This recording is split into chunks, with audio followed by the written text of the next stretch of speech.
ഉച്ചയ്ക്ക് ഭക്ഷണം കഴിച്ചുകൊണ്ടിരിക്കുന്ന സമയത്ത് മറ്റേ എനിക്ക് ഫോൺ വന്നു, ഈ സ്റ്റേഷൻ മാനേജറുടെ ഓഫീസ്. അപ്പോൾ വിളിച്ച് പറയുന്നത് എന്താണെന്ന് വെച്ചാൽ അറ്റൻഡ് ഓഫീസാണ്, അർജൻറ്റായിട്ട് കൺട്രോൾ ഓഫീസിൽ റിപ്പോർട്ട് ചെയ്യാൻ പറഞ്ഞു.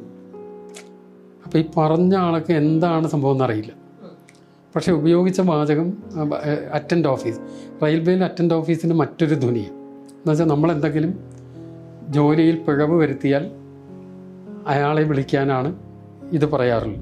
അപ്പം അദ്ദേഹത്തിൻ്റെ അടുത്ത് ചെന്ന് പറഞ്ഞ് ഞാനിങ്ങനെ TD രാമകൃഷ്ണൻ പാലക്കാട് ഗുഡ്സ് കാണാം, എന്നോട് ഓഫീസിൽ അറ്റൻഡ് ചെയ്യാൻ പറഞ്ഞ് മെസ്സേജ് വന്നിട്ടുണ്ടായിരുന്നു. അപ്പോൾ അദ്ദേഹം എന്നോട് നോക്കിയിട്ടൊരു ചിരിയോട് കൂടി പറഞ്ഞു, എന്തെങ്കിലും അപകടം ഒപ്പിച്ച് വെച്ചിട്ടുണ്ടാവും, അല്ലെങ്കിൽ ഇങ്ങോട്ട് വിളിക്കില്ലല്ലോ, ചീഫ് വരട്ടെ. അപ്പോൾ ഓരോ വണ്ടികളുടെയും എത്ര വണ്ടി നമ്മുടെ സെക്ടറിൽ പാസ് ചെയ്യുന്നുണ്ടെങ്കിൽ ഓരോ വണ്ടിയുടെയും ഇത് വരയ്ക്കണം. അപ്പോൾ ഇതിൻ്റെ ടാൻജൻസ്, ഇൻ്റർസെക്ഷൻസ് നോക്കിയിട്ടാണ് നമ്മൾ ഓരോ വണ്ടി എവിടെ നിർത്തിയിട്ട് ഏത് വണ്ടി ഓവർടേക്ക് ചെയ്യണം അല്ലെങ്കിൽ ക്രോസ് ചെയ്യണം എന്നൊക്കെ തീരുമാനം.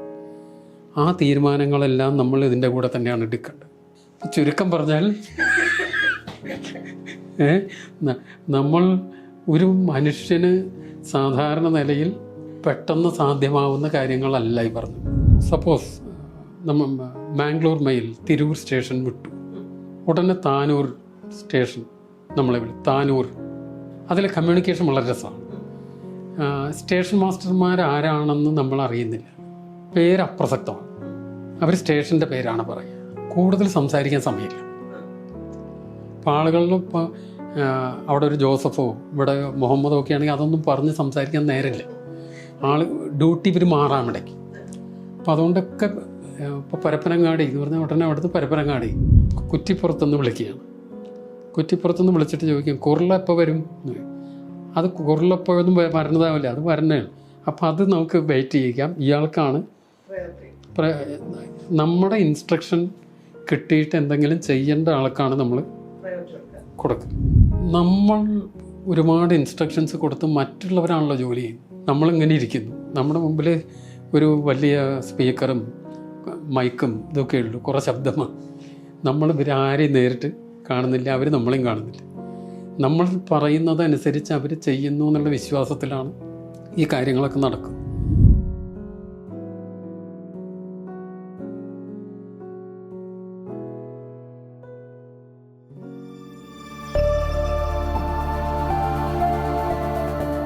ഈ റെയിൽവേ സംവിധാനത്തിൽ ഒരിക്കലും പുറത്തുള്ള ആളുകൾ കാണാത്ത, എന്നാൽ ഇതിൻ്റെ മൊത്തം നിയന്ത്രണം നടത്തുന്ന ഒരു ജോലിയാണ് ഈ കൺട്രോളർ. അത് ഡിവിഷണൽ ഹെഡ് ക്വാർട്ടേഴ്സുകളിലാണ്.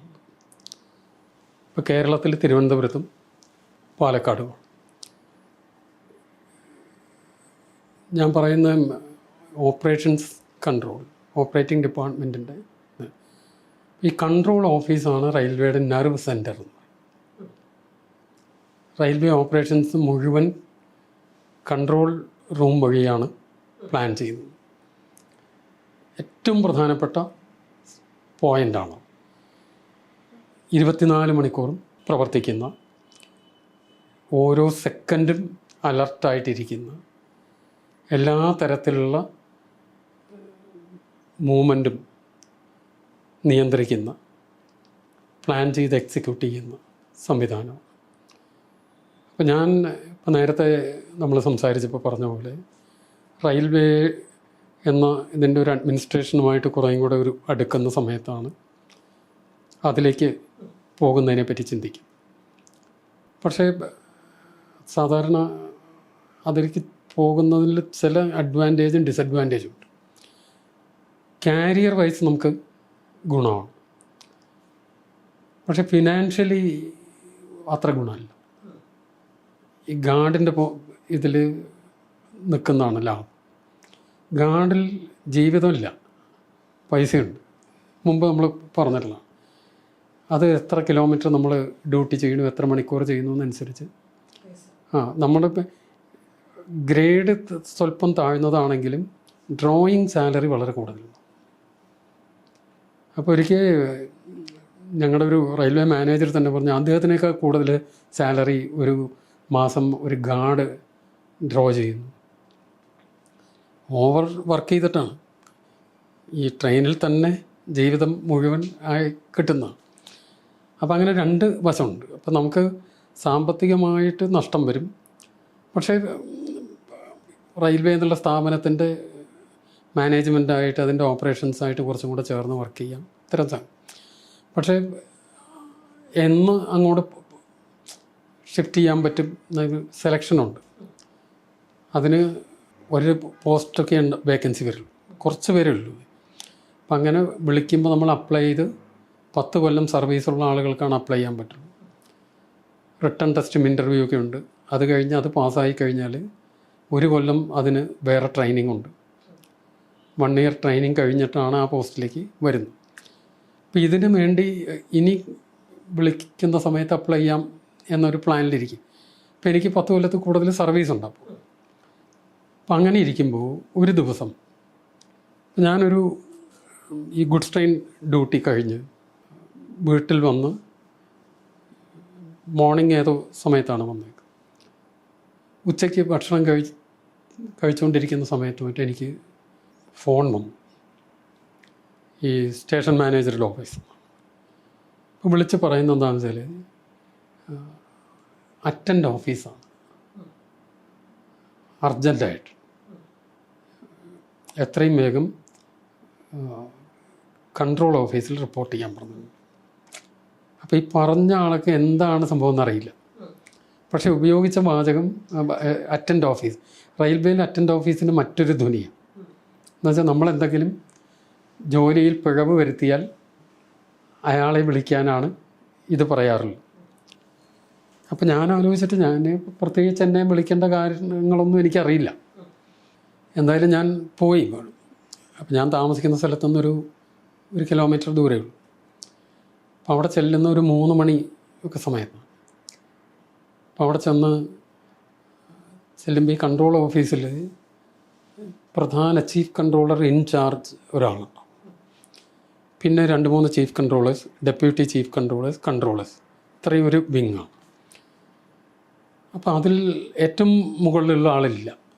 അയാൾ ഉച്ചയ്ക്ക് അയാൾക്ക് ഉച്ചയ്ക്ക് ഭക്ഷണം കഴിച്ച് വരികയും ഒക്കെ ചെയ്യും. അത്ര ഒരു സൂപ്പർവൈസറി പോസ്റ്റ്, അതിന് താഴെയുള്ള ആളാണ്. അപ്പോൾ അദ്ദേഹത്തിൻ്റെ അടുത്ത് ചെന്ന് പറഞ്ഞ് ഞാനിങ്ങനെ TD രാമകൃഷ്ണൻ, പാലക്കാട് ഗുഡ്സ് കാണാം, എന്നോട് ഓഫീസിൽ അറ്റൻഡ് ചെയ്യാൻ പറഞ്ഞ് മെസ്സേജ് വന്നിട്ടുണ്ടായിരുന്നു. അപ്പോൾ അദ്ദേഹം എന്നോട് നോക്കിയിട്ടൊരു ചിരിയോട് കൂടി പറഞ്ഞു, എന്തെങ്കിലും അപകടം ഒപ്പിച്ച് വെച്ചിട്ടുണ്ടാവും, അല്ലെങ്കിൽ ഇങ്ങോട്ട് വിളിക്കില്ലല്ലോ, ചീഫ് വരട്ടെ, എന്നാലേ അറിയുള്ളൂ, ഇയാൾക്കറിയില്ല കാര്യം എന്നാണ്. എന്നിട്ട് ഇദ്ദേഹം തന്നെ പറയും, you will be in a better position to know it. ഞാനാണല്ലോ തെറ്റ് ചെയ്തിട്ടുണ്ട്. അപ്പോൾ എനിക്കെന്താണെന്ന് മനസ്സിലാവുന്നില്ല. ഞാൻ മറ്റേയാൾ വരണ്ടേ എന്തായാലും. അപ്പോൾ അയാൾ ഒരു 4 മണിയൊക്കെ ആവും വരുമ്പോൾ. അപ്പോൾ പുറത്ത് പോയി ഒരു ചായക്കട ഉണ്ട്, അവിടെ നിന്ന് ഒരു ചായയൊക്കെ കുടിച്ച് നിൽക്കുമ്പോൾ പിന്നിൽ ഒരാൾ വന്നു, ഒരു പ്യൂൺ വന്നിട്ട് ചീഫ് വന്നിട്ടുണ്ട്, വിളിക്കുന്നുണ്ട്. ഞാൻ പോയി. അപ്പോഴും ഇയാളുടെ അടുത്ത് ചെല്ലുമ്പോൾ നമുക്ക് അറിഞ്ഞൂടാ. അപ്പം കണ്ടപ്പം അദ്ദേഹത്തിന് എന്നെ പരിചയമുണ്ട് മുമ്പേ. ഇപ്പം നേരത്തെ കണ്ട ആൾക്കല്ല. അതെന്താണെന്ന് വെച്ചാൽ ഈ ചില സെമിനാറുകൾക്ക് മീറ്റിങ്ങുകൾക്കൊക്കെ നമ്മൾ ചെല്ലുമ്പോൾ ഇദ്ദേഹം ഒപ്പം ഉണ്ടായിരുന്നു. അങ്ങനെ ആ തരത്തിലുള്ള ബന്ധം. അപ്പോൾ എന്നോട് പറഞ്ഞ് സീനിയർ DOM, അതായത് ഡിവിഷണൽ ഓപ്പറേഷൻസ് മാനേജർ, അയാളാണ് ഈ കൺട്രോൾ ഓഫീസിൻ്റെയും ഓപ്പറേറ്റിംഗ് ഡിപ്പാർട്ട്മെൻറ്റിൻ്റെയും ഹെഡ്. ഇത് ഈ ഡിവിഷണൽ റെയിൽവേ മാനേജറുടെ തൊട്ട് താഴെ വരണ പോസ്റ്റ് ഒക്കെ IASകാരാണ് നോർമലി ഇതിലൊക്കെ വരുന്നത്. അദ്ദേഹം അതേപോലെ. അപ്പം അദ്ദേഹം കാണണമെന്ന് പറയുന്നത്, അതിനാണ് നിങ്ങളെ വിളിച്ചത്. അപ്പം അത് കുറേ ഉയർന്നൊരു പോസ്റ്റിലുള്ള ആളാണ്. അപ്പോൾ എന്തിനാണ്? എന്നിട്ട് ഇദ്ദേഹം പറഞ്ഞു, നമുക്ക് പോയി കാണാം. ഇദ്ദേഹം എന്നെ വിളിച്ചു. അപ്പോൾ എന്നോട് പറഞ്ഞു, വേറെ ഒന്നിനുമല്ല, ഇവിടെ കൺട്രോളറായിട്ട് ഡ്യൂട്ടി ചെയ്യാൻ പറ്റുമോ എന്നറിയാനാണ് വിളിക്കുന്നത്.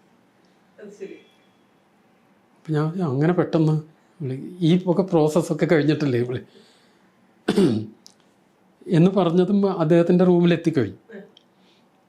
അപ്പോൾ അദ്ദേഹവും ഈ പറഞ്ഞ പോലെ മുമ്പ് പല മീറ്റിങ്ങിലും കണ്ടിട്ടുണ്ട്. അപ്പം എന്നോട് ഇരിക്കാൻ പറഞ്ഞു. അപ്പോൾ പറഞ്ഞു അവിടെ എന്തോ ഒരു എക്സിജൻസി വന്നിട്ട് ആൾ കുറഞ്ഞു പോയി, അർജൻറ്റായിട്ട് അവർക്കൊരാളെ വേണം. അപ്പോൾ പറഞ്ഞു ഈ കംപ്ലീറ്റ് ട്രെയിനിങ് പ്രോസസ്സ് കഴിഞ്ഞ് നിയമിക്കാൻ സമയമാവും, നിങ്ങൾക്ക് തൽക്കാലം ഒരു മാസമൊക്കെ ഓൺ ജോബ് ട്രെയിനിങ് എടുത്തിട്ട് ഇപ്പോൾ ഈ പറഞ്ഞ നേരത്തെതൊന്നും ഇല്ലാതെ നേരെ ഇപ്പോൾ വർക്ക് ചെയ്യുന്ന ഒരാളുടെ ഒപ്പം ഇരുന്ന് ഈ ജോലി പഠിച്ച് അങ്ങനെ ഒരു മാസം ഇരുന്ന് കഴിഞ്ഞാൽ ഈ ജോലി ചെയ്യാൻ പറ്റുമോ? പറ്റില്ലേ? അയാൾക്ക് നമ്മളിലൊരു കോൺഫിഡൻസിൽ പോയി ചെയ്യാൻ പറ്റില്ലേ? അപ്പോൾ ഞാൻ ഒരു ഉറപ്പില്ലല്ലോ നമുക്ക്. അപ്പോൾ പറഞ്ഞു DRM പറഞ്ഞു നിങ്ങളെ വിളിച്ചാൽ മതി. അപ്പോൾ DRM ഇദ്ദേഹത്തിനോട് പറഞ്ഞു നിങ്ങളെ വിളിച്ചാൽ മതി, യു ക്യാൻ ഡു ഇറ്റ് എന്ന് പറഞ്ഞു. അപ്പോൾ പിന്നെ നമുക്ക് പറ്റില്ല എന്ന് നമുക്ക് പറയാനും പറ്റില്ല. നമ്മൾ ശരി ട്രൈ ചെയ്ത് നോക്കാം. അപ്പോൾ മറ്റേ ഈ ചീഫിനോട് പറഞ്ഞു വേണ്ട ഇൻസ്ട്രക്ഷൻസ് കൊടുക്കൂ, ഇയാളെ അവിടുന്ന് ഇങ്ങോട്ട്. ഡെസിഗ്നേഷൻ ഗാർഡ് തന്നെ മാറുന്നില്ല, ഇത് ടെമ്പററി യൂട്ടിലൈസേഷനാണ്. നമ്മുടെ ഡെസിഗ്നേഷനും ബാക്കിയുള്ള കാര്യങ്ങളും എല്ലാം ഗാർഡിൽ തന്നെ തുടരും, പക്ഷേ യൂട്ടിലൈസിങ് ആസ് കൺട്രോളർ. ഇവിടെ ഒരു മാസം ട്രെയിനിങ്. അപ്പോൾ ഇത് വേറൊരു അറ്റ്മോസ്ഫിയറാണല്ലോ. അപ്പോൾ നമ്മൾ അതുവരെ ചെയ്തിട്ടുള്ള ജോലിയൊക്കെ ട്രാവൽ ചെയ്യുകയാണ്. TT ആയിട്ട് ട്രാവൽ ചെയ്യുന്നു, ഗാർഡായിട്ട് ട്രാവൽ ചെയ്യുന്നു, ട്രാവലിംഗ് തന്നെ. ഇത് നേരെ തിരിച്ച് വേറെ ഓഫീസ്, അത് ഒരു ഓഫീസ് അറ്റ്മോസ്ഫിയർ, അതിൻ്റെ ഒരു സിസ്റ്റം. അപ്പം വേറെ പലതരത്തിലുള്ള ആളുകൾ, അതിൻ്റെ ഒരു അറ്റ്മോസ്ഫിയറിലേക്ക് വരും. അപ്പോൾ ഇദ്ദേഹം അവിടുത്തെ മറ്റൊരു കൺട്രോളറുടെ അടുത്ത് പറഞ്ഞു, ഇദ്ദേഹം ഇനി നമ്മുടെ കൂടെയാണ് ജോലി ചെയ്യാൻ പോകുന്നത്, നിങ്ങളുടെ കൂടെ ഇരുന്ന് ഒപ്പം ഇത് മനസ്സിലാക്കട്ടെ. അങ്ങനെ ഞാൻ കൺട്രോളർ പിറ്റേ ദിവസം, അന്ന് വേണ്ട നാളെ തൊട്ട് വന്ന് ട്രെയിനിങ് എടുത്തോളാം. അപ്പോൾ ഗാർഡിൽ നിന്ന് കൺട്രോളറിലേക്കായിട്ടൊരു ഒറ്റ ദിവസം കൊണ്ടാണ് വരും. അപ്പോൾ ഇതേപോലെ ഈ നോവലിലെ ക്യാരക്ടർ കൺട്രോളറായിട്ട് വരുന്നുണ്ട്. സെയിം വേ ഇതേപോലെ അയാളെ വിളിക്കുന്നു. അപ്പോൾ ഇവിടെ വന്ന് ഞാൻ പിന്നെ ട്രെയിനിങ് തുടങ്ങി. അപ്പോൾ ഈ കൺട്രോളറുടെ ജോബ് അന്ന് ഇപ്പോൾ മാറിയിട്ടുണ്ട്. അന്ന് കമ്പ്യൂട്ടറൈസ്ഡ് അല്ല, മാനുവലാണ് എല്ലാവർക്കും. ഒരു കൺട്രോൾ ക്യൂബിക്കിൾ ഏകദേശം ഇതുപോലെ ഒരു റൂമായിരിക്കും. കൺട്രോൾ ബോർഡ് എന്നാണ് പറയുന്നത്. അപ്പോൾ പാലക്കാട് ഡിവിഷനെ അന്ന് 5 ആയിട്ട് തിരിച്ചിട്ടുണ്ട്. 5 സെക്ഷൻസായി, 5 പേരുണ്ടാവും, 5 ക്യൂബിക്കിൾസ് ഉണ്ടാവും, 5 കൺട്രോളേഴ്സ്. ഒരാളുടെ ഡ്യൂട്ടി 6 മണിക്കൂറാണ്. ഇപ്പോൾ കാലത്ത് 6 മണിക്ക് ജോലിക്ക് കയറുന്ന ആൾ 12 മണി വരെ, 12 മണിക്ക് കയറുന്ന ആൾ 6 മണി വരെ, 6 മണിക്ക് കയറുന്ന ആൾ 12, 12, 6. ഇങ്ങനെ 4 പേര് മാറും. നമ്മൾ അരമണിക്കൂർ മുമ്പേ റിപ്പോർട്ട് ചെയ്യണം. അരമണിക്കൂറും കൂടെ കഴിഞ്ഞേ പോരാൻ പറ്റും. ഈ പോരുന്ന ചിലപ്പോൾ വേണമെങ്കിൽ കുറച്ചും കൂടെ നേരത്തെ ഫ്രീ ആണെങ്കിൽ വരാം, പക്ഷേ നേരത്തെ ചെന്നാലേ ഡ്യൂട്ടി ചെയ്യാൻ പറ്റും. അന്ന് ഇതിൻ്റെ പ്ലാനിങ് മൊത്തം കൺട്രോൾ ചാർട്ട് എന്ന് പറഞ്ഞ് അത് ഉപയോഗിച്ചിട്ടാണ് ചെയ്യുന്നത്. ഇപ്പോൾ കൺട്രോൾ ചാർട്ട് എന്ന് പറഞ്ഞാൽ ഒരു ടൈം ഡിസ്റ്റൻസ് ഗ്രാഫാണ്. ഏകദേശം ഈ മേശയുടെ അത്രയും വലിപ്പമുള്ള, ഇതിലും കുറച്ചും കൂടെ വീതിയുള്ള, ഇത്ര കണ്ട് നീളം വരുന്നൊരു ചാർട്ട്. അതിൽ ഒരു സൈഡിൽ ടൈം മാർക്ക് ചെയ്തു 6 മണിക്കൂർ. ഈ സൈഡിൽ സ്റ്റേഷൻസിൻ്റെ കോഡ് എഴുതി, അത് എത്ര ഓരോ സ്റ്റേഷനും തമ്മിലുള്ള ഡിസ്റ്റൻസ് അനുസരിച്ചിട്ടാണ് അതിൻ്റെ സ്പേസ് കൊടുത്തിട്ടുണ്ട്. ഇപ്പം എത്ര 8 കിലോമീറ്റർ, 7 കിലോമീറ്റർ, 6 കിലോമീറ്റർ ആണ്. അങ്ങനെ നമ്മുടെ ഈ ബോർഡുകൾ, ഇപ്പം ഞാൻ ആദ്യം ഡ്യൂട്ടി ചെയ്യുന്ന കാലിക്കറ്റ് ബോർഡ്.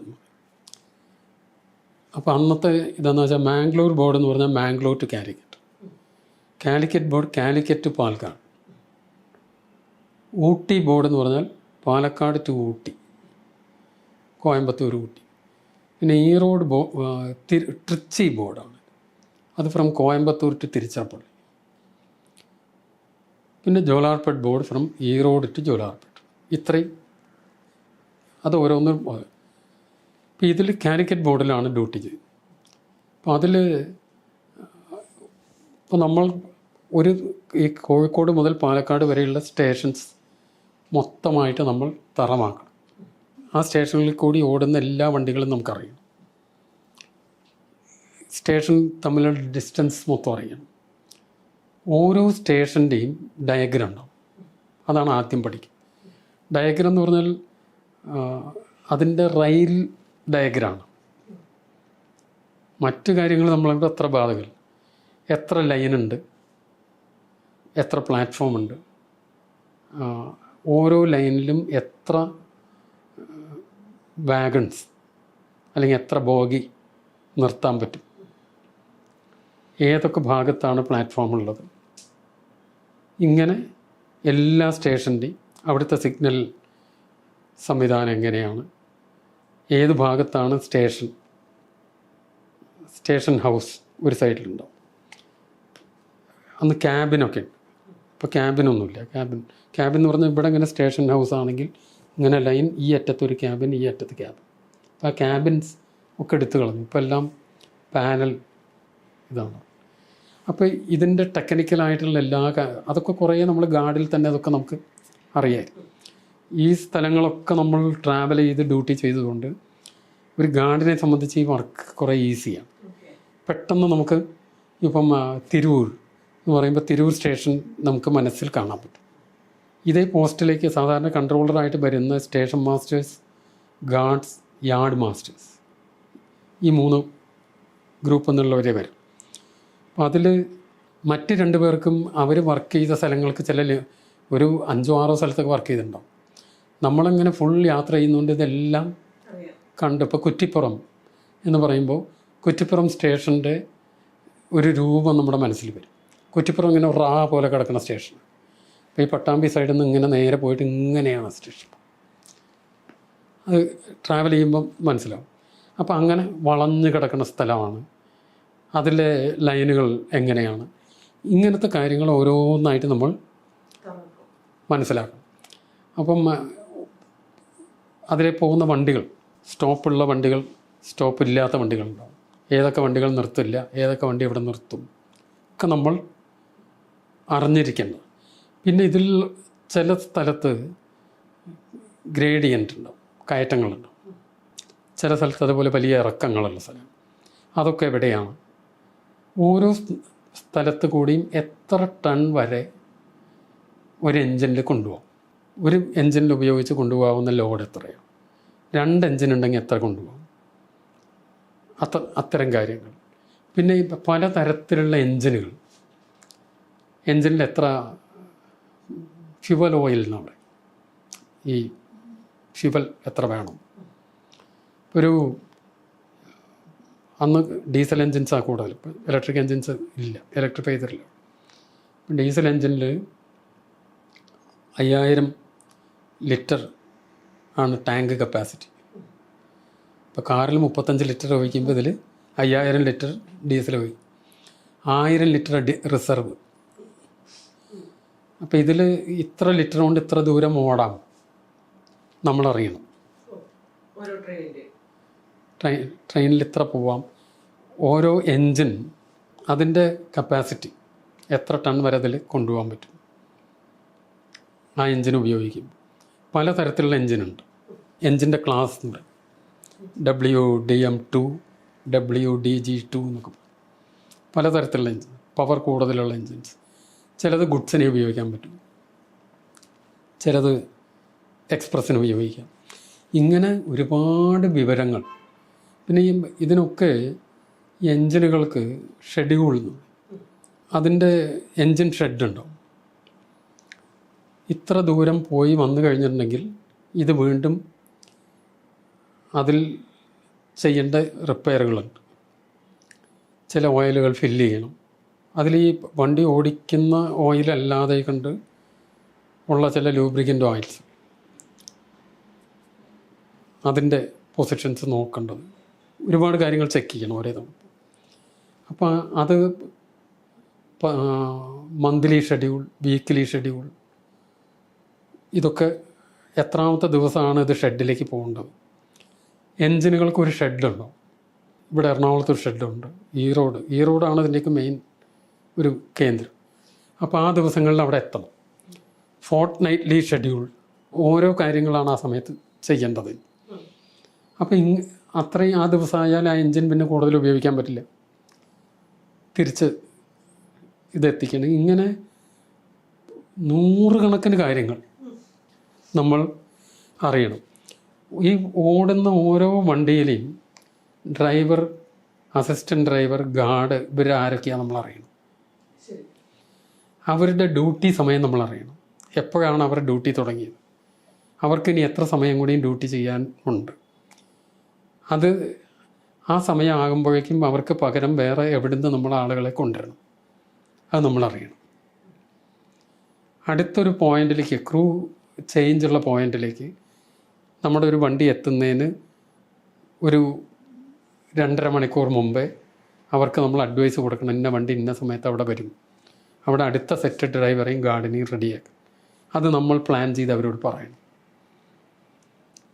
ഓരോ സ്റ്റേഷനിലും ഈ വണ്ടി പാസ് ചെയ്യുമ്പോൾ നമ്മുടെ ഈ ചാർട്ടിൽ ഈ വണ്ടികൾ പാസ് ചെയ്യുന്ന സമയം നമ്മൾ രേഖപ്പെടുത്തിക്കൊണ്ടേയിരിക്കണം. ഒരേ സമയത്ത് ഒരു 10ഉം 20ഉം വണ്ടികൾ പാസ് ചെയ്യുന്നുണ്ടാവും. ഒരു 10-25 സ്റ്റേഷൻസ് ഒരു സെക്ഷനിലുണ്ടാവും. ഇവരോടെല്ലാം നമ്മൾ നിരന്തരമായി സംസാരിച്ചുകൊണ്ടിരിക്കണം. അവരൊക്കെ നമ്മളോട് ഇങ്ങോട്ടും നമ്മൾ അങ്ങോട്ടും സംസാരിക്കും. അപ്പം നമ്മുടെ സ്ഥിരമായിട്ട് സംസാരിക്കുന്നു, ഈ കൈ കൊണ്ട് നമ്മൾ എഴുതുന്നു. ഇപ്പുറത്ത് വലിയ എല്ലാ വണ്ടിയും കൃത്യസമയത്ത് പോകാവുന്ന ഇത് വരച്ച് വെച്ചിട്ടുള്ള ഒരു ചാർട്ട് മുമ്പിൽ വെച്ചിട്ടുണ്ട്. അതിനാണ് ഈ ബോർഡ് എന്ന് പറയുന്നത്. വണ്ടികൾ കൃത്യസമയത്ത് പോകുന്നതിൻ്റെ അതാണ് അതിൽ വരച്ചിട്ടുണ്ടാവും. അതിങ്ങനെ കുത്തനെയാണ് വയ്ക്കുന്നത്. മറ്റേ ചാർട്ട് ഇതേപോലെ പ്ലെയിൻ മേശയിൽ വെച്ചിട്ടുണ്ടാവും. ഇതിൽ നമ്മൾ പെൻസിൽ കൊണ്ട് വരാൻ ഉള്ള പ്രോബബിൾ ടൈം പ്ലോട്ട് ചെയ്യും, ഗ്രാഫായിട്ട് വരയ്ക്കും. അപ്പോൾ ഓരോ വണ്ടികളുടെയും എത്ര വണ്ടി നമ്മുടെ സെക്ടറിൽ പാസ് ചെയ്യുന്നുണ്ടെങ്കിൽ ഓരോ വണ്ടിയുടെയും ഇത് വരയ്ക്കണം.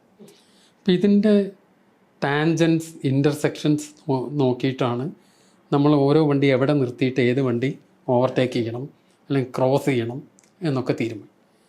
ആ തീരുമാനങ്ങളെല്ലാം നമ്മൾ ഇതിൻ്റെ കൂടെ തന്നെയാണ് എടുക്കേണ്ടത്. അപ്പോൾ ചുരുക്കം പറഞ്ഞാൽ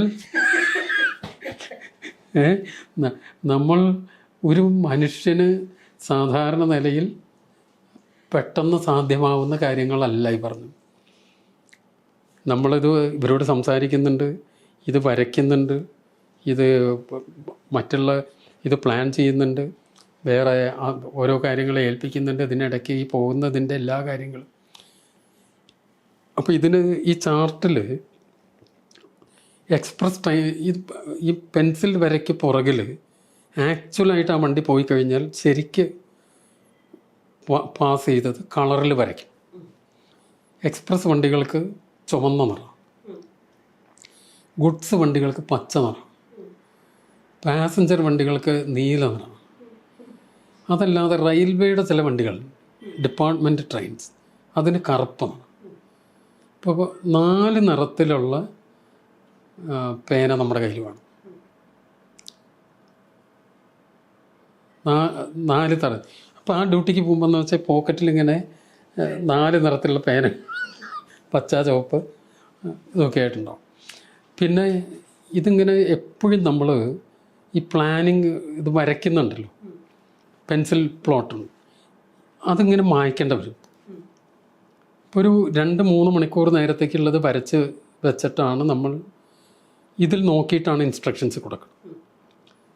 ഈ കളറിൽ വരച്ചത് കഴിഞ്ഞ കാര്യമാണ്, വരാൻ പോകുന്നത് പെൻസിലിൽ വരച്ചത്. അപ്പം നമ്മളോട് ഓരോ സ്റ്റേഷൻ മാസ്റ്ററും ഇങ്ങോട്ട് ചോദിക്കും. ഇപ്പോൾ സപ്പോസ് നമ്മൾ മാംഗ്ലൂർ മെയിൽ തിരൂർ സ്റ്റേഷൻ വിട്ടു, ഉടനെ താനൂർ സ്റ്റേഷൻ നമ്മളെ താനൂർ, അതിലെ കമ്മ്യൂണിക്കേഷൻ വളരെ രസമാണ്. സ്റ്റേഷൻ മാസ്റ്റർമാർ ആരാണെന്ന് നമ്മൾ അറിയുന്നില്ല.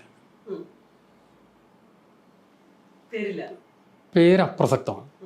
അവർ സ്റ്റേഷൻ്റെ പേരാണ് പറയുക. കൺട്രോളറുടെ പേര് ഇല്ല.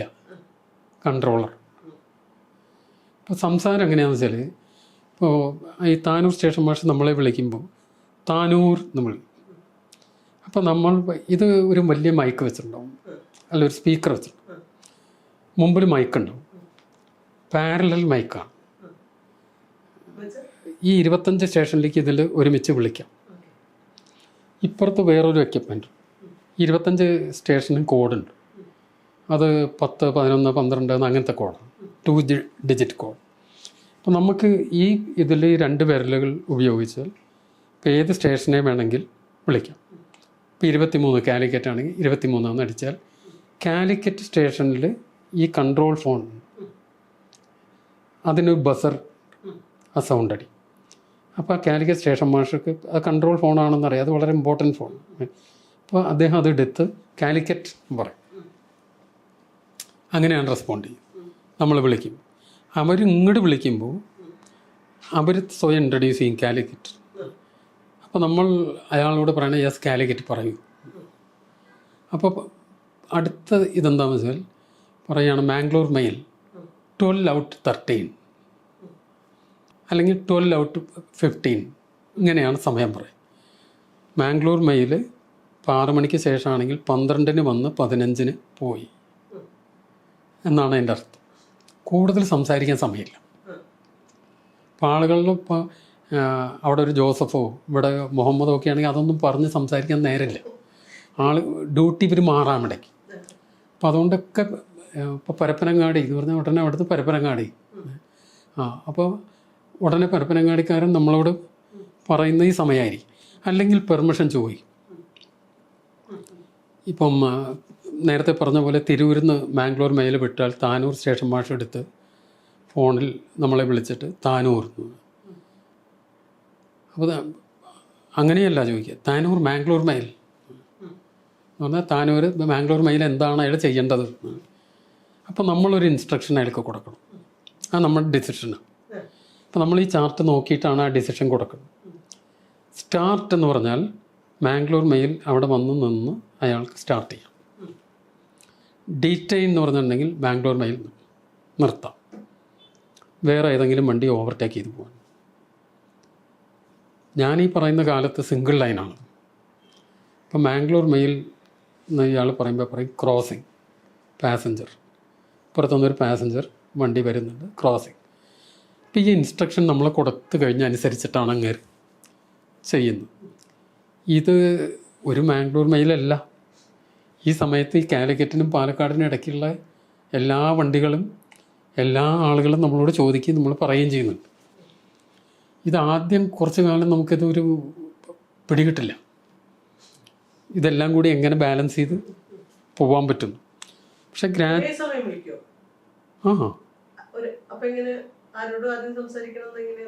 അപ്പം നമുക്ക് അതിൻ്റെ പ്രയോറിറ്റി നമുക്ക് മനസ്സിലാവും.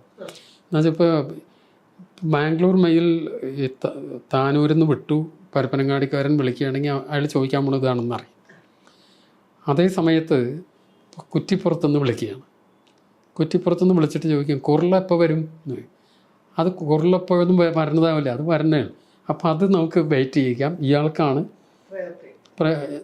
നമ്മുടെ ഇൻസ്ട്രക്ഷൻ കിട്ടിയിട്ട് എന്തെങ്കിലും ചെയ്യേണ്ട ആൾക്കാണ് നമ്മൾ കൊടുക്കുക. അപ്പം മറ്റേ ആൾ വിളിക്കുമ്പോൾ നമുക്ക് അറിയാലോ അവിടെ വേറെ വണ്ടിയൊന്നും ഉടനെ വരാനില്ല. ചിലപ്പോൾ അവിടെ പാസഞ്ചേഴ്സ് ചോദിക്കുന്നുണ്ടാവും ഏതെങ്കിലും വണ്ടി എപ്പോൾ വരും എന്നറിയാൻ, അതും നമ്മളോടാണ് ചോദിക്കുന്നത്. ഇൻഫർമേഷൻ സെൻറ്ററുകൾക്ക് നമ്മളോട് ആക്സസ് ഉണ്ട്. അവർ വിളിച്ച് ചോദിക്കും സാർ മെയിൽ എപ്പോൾ വരും, അല്ലെങ്കിൽ അതെപ്പോൾ വരും, ഇത് നമ്മൾ. അപ്പോൾ നമ്മൾ ഒരു 10-25 ആളുകളോട് നിരന്തരമായിട്ട് സംസാരിക്കുകയും ഇത് മുഴുവൻ പ്ലാൻ ചെയ്തത് നടപ്പാക്കുകയും ചെയ്യുന്ന ജോബാണ്. അതിൽ ഈ പറഞ്ഞ പോലെ മുഴുവൻ സിംഗിൾ ലൈനായിരിക്കുമ്പോൾ വളരെ ടഫാണ്. ഇതിൻ്റെ ക്രോസിങ് ഇപ്പോൾ ഫ്രീ ആയിട്ട് പോയിക്കൊണ്ടിരിക്കും.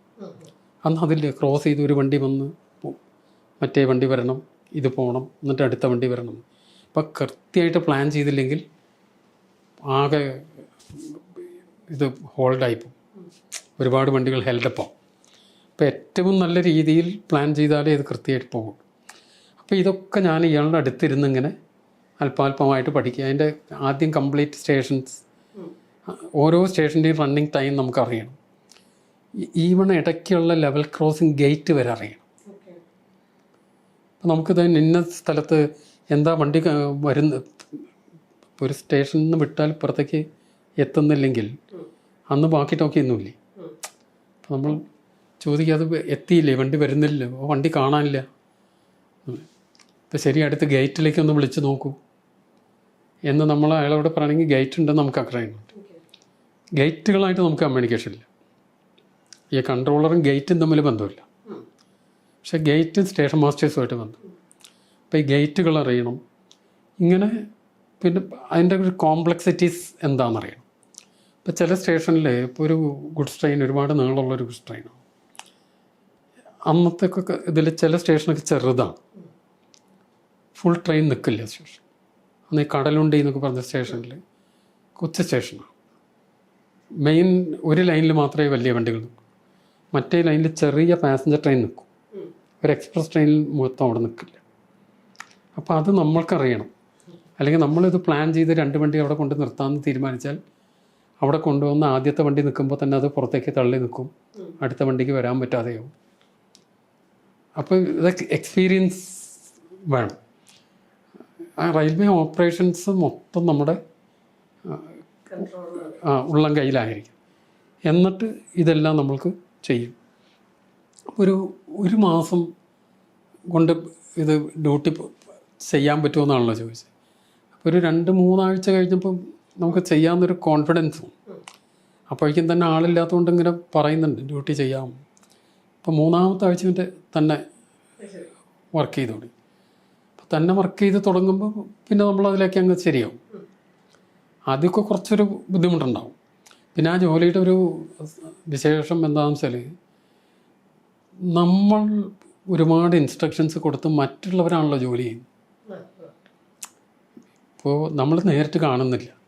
ഇപ്പോൾ നിങ്ങൾക്ക് ഒരു 10-20 ആളോ സൂപ്പർവൈസ് ചെയ്യാം. ആ 10 ആൾ നിങ്ങളുടെ മുമ്പിലിരിക്കുന്ന ആളുകളാണ്. നിങ്ങളിവിടെ ഇരുന്ന് അവരെ സൂപ്പർവൈസ് ചെയ്ത് വർക്ക് ചെയ്യും. ഇതങ്ങനെയല്ലല്ലോ. ഇത് നമ്മളിങ്ങനെ ഇരിക്കുന്നു. നമ്മുടെ മുമ്പിൽ ഒരു വലിയ സ്പീക്കറും മൈക്കും ഇതൊക്കെ ഉള്ളൂ, കുറേ ശബ്ദമാണ്. നമ്മൾ ഇവരാരെയും നേരിട്ട് കാണുന്നില്ല, അവർ നമ്മളെയും കാണുന്നില്ല. നമ്മൾ പറയുന്നതനുസരിച്ച് അവർ ചെയ്യുന്നു എന്നുള്ള വിശ്വാസത്തിലാണ് ഈ കാര്യങ്ങളൊക്കെ നടക്കും.